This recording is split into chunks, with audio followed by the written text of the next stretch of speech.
Hello everyone, আসসালামু আলাইকুম। কেমন আছো সবাই? আশা করি আল্লাহর রহমতে সবাই ভালো আছো। আমরাও আলহামদুলিল্লাহ ভালো আছি। ভিডিওর শুরুতেই নদী দেখে বুঝতেই পারছো কোথায় যাচ্ছি। হ্যাঁ, আম্মুর বাসায় যাচ্ছি আমি। আলিফের এক্সামের শেষে 4 দিন ছুটি দিয়েছে, তো ভাবলাম আম্মুর বাসায় একটু ঘুরে আসি। এমনিতে তো আগে 1 সপ্তাহ 15 দিন পরেই আম্মুর বাসায় যাওয়া হতো, বাট এখন কিন্তু অনেক লেট হয়, 1-2 মাস চলে যায়, যাওয়া হয় না।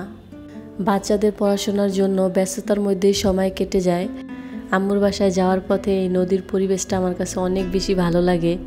বাট এখন পানিগুলো কমে অনেক কালো হয়ে গেছে, একটা গন্ধ তৈরি হয়েছে পানি থেকে। এখন বেশি একটা ভালো লাগে না, বাট যখন অনেক বেশি পানি হয় তখন দেখতে খুব সুন্দর লাগে। এই তো আম্মুর বাসায় চলে আসছি। আম্মু আবার গ্রামে গেছিল, দেখলাম আম্মু গ্রাম থেকে পুরো প্রকৃতি তুলে নিয়ে আসছে, যেগুলো ঢাকায় অ্যাভেলেবেল পাওয়া যায় না, আর পাওয়া গেলেই ফ্রেশগুলো পাওয়া যায় না। দেখো কত সুন্দর লাউ শাক আনছে। আর এই গ্রামের টক বড়িগুলো কে কে পছন্দ করো? আমার কাছে তো খুবই ভালো লাগে। আর ঢাকা শহরে যে টকগুলো এগুলো বিক্রি করে সেগুলো মিষ্টি লাগে বেশিরভাগ, টকগুলো খুব কমই পাওয়া যায়। এই বড়িগুলো কিন্তু হালকা টক হয়, আর লবণ আর মরিচ দিয়ে খেতে খুব বেশি ভালো লাগে। আর এই শাকটা কে কে চিনো? অনেকেই কিন্তু চেনে না এই শাকগুলো, বাট আমাদের গ্রামে কিন্তু এটা একটা বিখ্যাত খাবার। এই শাকগুলোর যখন সিজন আসে তখন প্রত্যেকটা ঘরে ঘরে রোজ এটা রান্না হয়ই। আর দেশি সিম নিয়ে আসছে। আসলে শাক সবজি বেশিরভাগ নেওয়া হয়েছে। মাছ মাংস তো ঢাকা শহর অ্যাভেলেবেলই পাওয়া যায়, তবে এর মধ্যে কিন্তু আম্মু দেশি হাঁসও নিয়ে আসছে। দেশি হাঁসগুলো কিন্তু অনেক বেশি মজা হয়। যেহেতু ঢাকা থাকা হয় তো গ্রামের সব কিছুই কিন্তু ভালো লাগে অনেক বেশি। আর ঢাকা শহরে কিন্তু সব কিছুই কিনে খেতে হয়, আর গ্রামে যারা থাকে তাদের কিন্তু অনেক শাকসবজি কিনে খাওয়ার প্রয়োজন হয় না, এমনিতেই নিজেরাই চাষ করে খেতে পারে, বা আশেপাশেও অনেক পাওয়া যায়। তো আম্মু কিন্তু ঝটপট শাকগুলো রান্না করে ফেলছে। আমি ভাবলাম এই শাকগুলো দিয়ে আগে ভাত খাবো। আর ডিম ভাজা তো সবারই ফেভারিট, এই জন্য আম্মু ডিম ভেজে দিল আর শাক রান্না করে দিল। আম্মু আমাকে খাবার দিয়ে দেন আবার রান্নার কাজে চলে গেছে। আজকে আম্মু আমাদের জন্য ডিম রান্না করবে, ইলিশ মাছ ছোট সাইজের, আর সবচেয়ে মজাদার যেটা সেটা হলো দেশি হাঁসের মাংস। দেখতেই বোঝা যায় যে কতটা তেল রয়েছে এর মধ্যে। আর হ্যাঁ, আমাদের জন্য পিঠাও আজকে তৈরি করবে। এগুলো সব কিছুই কিন্তু গ্রাম থেকে আনা। এদিকে আলিফ আর রোজাইনা খেলাধুলা করছে কিউব দিয়ে। আজকাল দেখতে পাচ্ছি যে আলিফ আর রোজাইনা খেলাধুলার থেকে একটু ঝগড়াঝাটি বেশি করে, মারামারি বেশি করে। যে কোনো একটা জিনিস দুজনেই নিতে চায়, অনেক টেনশন হয় ওদের নিয়ে। আর প্রত্যেকটা ঘরে স্যাক্রিফাইস কিন্তু বড়টাকেই করতে হয়। তো আলিফ কিন্তু রোজাইনার সাথে সবসময় স্যাক্রিফাইস করে, বোন যেটা চায় সেটাই দিয়ে দেয়। কিন্তু এদিকে আসলাম, এদিকে দেখছি আম্মু রান্না করছে। আম্মু কিন্তু কারেন্টের চুলায় রান্না করে। যাদের অতিরিক্ত গ্যাস লাগে তারা মনে করি কারেন্টের চুলায় রান্না করাটাই বেটার। কারেন্টের চুলায় রান্না করলে খরচও কম আসে এবং পরিবেশও খুব ভালো থাকে। আমার বাসায় যেহেতু লাইনের গ্যাস, এই জন্য আমি কারেন্টের চুলায় রান্না করি না। বাট আমার যদি কেনা গ্যাস হতো তাহলে কিন্তু আমি কারেন্টের চুলায় রান্না করতাম। আমার কিন্তু ভালো লাগে কারেন্টের চুলায় রান্না করতে। মায়ের বাসায় গেলে শুয়ে বসে থাকতে থাকতে কিন্তু বোরিং হয়ে যায়। আম্মু সারাদিন রান্নাবান্না করে, এটা ওটা রান্না করে খাওয়া দাওয়া করায়, আর শুয়ে বসে খেতে খেতে আমি তো অসুস্থ হয়ে যাই।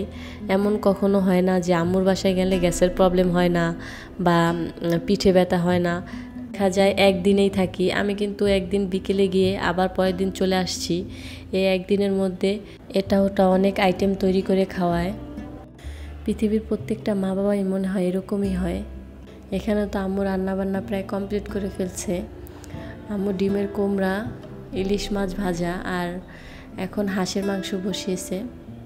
আম্মু হাঁসের মাংস কিন্তু অনেক মজা করে রান্না করে। অনেকে বলে হাঁসের মাংস গন্ধের জন্য খায় না, বাট আমার কাছে কিন্তু সেই লাগে। আমার কাছে সবচাইতে হাঁসের মাংস আর খাসির মাংসই বেশি মজাদার মনে হয়। আমার বাচ্চারা কিন্তু মুরগির মাংস সবচাইতে বেশি পছন্দ করে, যেহেতু মুরগির মাংসটা একটু নরম হয়। বাট আমার কাছে মুরগির মাংস একটু ভালো লাগে না, তাও মাঝে মাঝে খেতে হয়, কি করার। বাসায় যতই পছন্দসই রান্না করি না কেন, আম্মুর বাসায় আসলে একটা আগ্রহ থাকে যে আম্মু কী রান্না করে খাওয়াবে। আজকে কিন্তু আমি কষা মাংস দিয়ে ভাত খাবো, পোলাও খাবো। বাট আমার সব মাংসের সাথেই কিন্তু পোলাওর থেকে ভাতই বেশি ভালো লাগে। যারা আমার ভিডিওটি এই পর্যন্ত দেখছো তারা প্লিজ একটা লাইক দিয়ে যেও। আর যদি আমার চ্যানেলে নতুন হয়ে থাকো তাহলে আমার ভিডিওগুলো ভালো লাগলে সাবস্ক্রাইব করে পাশে থেকো। আম্মুর বাসার আশেপাশে প্রাকৃতিক পরিবেশ দেখতে কিন্তু ভালোই লাগে, আর জানালার সামনে বসে খাবার খেতেও কিন্তু অনেক বেশি ভালো লাগে। তো আমি দুপুরের খাবার খাচ্ছিলাম, খাবারগুলো অনেক বেশি মজা হয়েছে, বিশেষ করে হাঁসের মাংস। আর এই ইলিশ মাছগুলো ছোট ছোট হলে কি অনেক বেশি মজাদার ছিল আর ঘ্রাণ ছিল, মেবি পদ্মার ইলিশ এই জন্য। তো এইদিকে আম্মু সন্ধ্যার দিকে পিঠা বানানো কিন্তু শুরু করে দিছে। দেখো কতগুলো দুধ, সাথে কিন্তু খেজুরের গুড় দিছে। মেনলি আম্মু এত যত্ন করে এত শখ করে পিঠা বানাচ্ছিল আমাদের জন্য, সেই পিঠা বানাতে গিয়ে আসলে গন্ডগোলটা হয়েছে আর আম্মুর মনটা অনেক বেশি খারাপ হয়ে গেছে। এই অবধি সব ঠিক ছিল। আম্মু খেজুরের গুড়, নারিকেল অ্যান্ড দুধ কিন্তু একসাথে মিক্স করে বানাচ্ছিল, আর আমি কিন্তু পাশে বসেই চিতই পিঠা দিয়ে হাঁসের মাংস খাচ্ছিলাম, আমি আমার ছোট ভাই মিলে। এটা কিন্তু খুব মজাদার একটা খাবার। দেন আম্মু যে পিঠা বসিয়েছিল, যে নারিকেল দেওয়ার পর দেখলাম যে আসলে দুধগুলো একবারে ছানা কেটে গেছে, কেন জানি বুঝতে পারলাম না। এদিকে আম্মু বলল আমাকে পিঠাগুলো সুন্দরভাবে একটা পাতিলে সাজিয়ে নিতে। আসলে পিঠার রসাটা নষ্ট হয়ে যাওয়াতে আম্মুর মনটা অনেক বেশি খারাপ হয়ে গেছে। বাট আমরা কিন্তু আম্মুকে বলছিলাম সমস্যা নেই, এভাবেই দিয়ে দেন। তাও কিন্তু আম্মুর মনটা অনেক বেশি খারাপ ছিল আমাদের জন্য। আম্মু কিন্তু শীতের শেষে অনেক শখ করে পিঠা বানাচ্ছিল, সব কিছুই ঠিকঠাক ছিল, বাট লাস্ট মোমেন্টে কেন যেন এটা নষ্ট হয়ে গেল, বুঝতে পারলাম না। আম্মুও বুঝতে পারেনি। আম্মু আমাদের জন্য অনেক যত্ন করে পিঠাগুলো বানাচ্ছিল আর অনেক শখ করে বানাচ্ছিল, এই জন্য নষ্ট হওয়াতে আর মনটা বেশি খারাপ হয়ে গেছে। দেখো রসাগুলো কিভাবে ছানা কেটে গেছে, এই জন্যই আর কি খারাপ লাগছিল। আসলে হয়তো বা সবার হাতে পারফেক্টলি পিঠা হয় না। আম্মু যে কোনো পিঠা বানালে এত যত্ন করে এত সুন্দরভাবে বানায়, এত শখ করে বানায়, তাও কিছু না কিছু প্রবলেম দেখা যায়, হয়ে যায়।